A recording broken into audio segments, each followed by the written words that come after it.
નમસ્કાર મિત્રો, મારી યુટ્યુબ ચેનલ વિચારધારામાં આપનું સ્વાગત છે. હું છું દિનેશ પટેલ. આજે એક નવી વાત સાથે આપની સમક્ષ હાજર થયો છું. આ સંસારની અંદર કોઈ પણ વસ્તુ પરમેનન્ટ નથી. સંસાર પરિવર્તનશીલ છે. જેમ કે કોઈ પણ વ્યક્તિને પોતાનું પદ, પૈસા કે કોઈ પણ હોદ્દાનું અભિમાન હોય તો એ કાયમી રહેતું નથી અને કોઈ વાતે અભિમાન કરવાની જરૂર પણ નથી.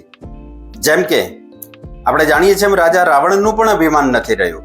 તો તમારી પાસે જે કંઈ પણ છે, આજે જે કંઈ પણ છે, તો એ વસ્તુને તમે માણો, જાણો અને જે નથી તે બદલાતા સમયમાં એ ફરી પાછું તમારી પાસે આવવાનું છે.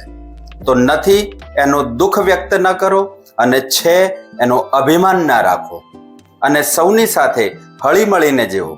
આપણે આ સંસારમાં બહુમાં બહુ તો 70, 80, 90 વર્ષના મહેમાન છીએ.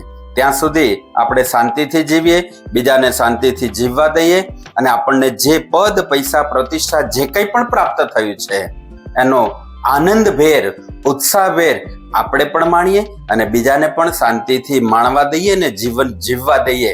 એ જ મોટો ધર્મ છે. કારણ પરિવર્તન તો હંમેશા સંસારમાં ચાલ્યા જ કરવાનું છે. એક વસ્તુ સમજો, ઘડિયાળની અંદર કાંટા પણ હંમેશા ગતિ મારે છે.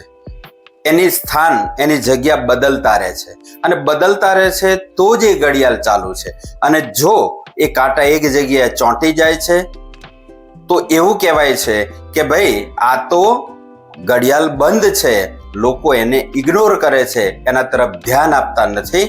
એમ માણસ પણ જો કોઈ પદ, પૈસા, પ્રતિષ્ઠાને કારણે એક જગ્યાએ ચોંટી જાય તો પછી લોકો એને ઇગ્નોર કરશે, એને સ્વીકારશે નહીં. અને લોકોની વચ્ચે તમારો સ્વીકાર કરાવડાવવો હશે તો તમારે સરળ સ્વભાવના બનવું પડશે, હસતા ખેલતા બનવું પડશે અને લોકોની લાગણીઓને જીતવી પડશે, લોકોના માન સાચવવા પડશે.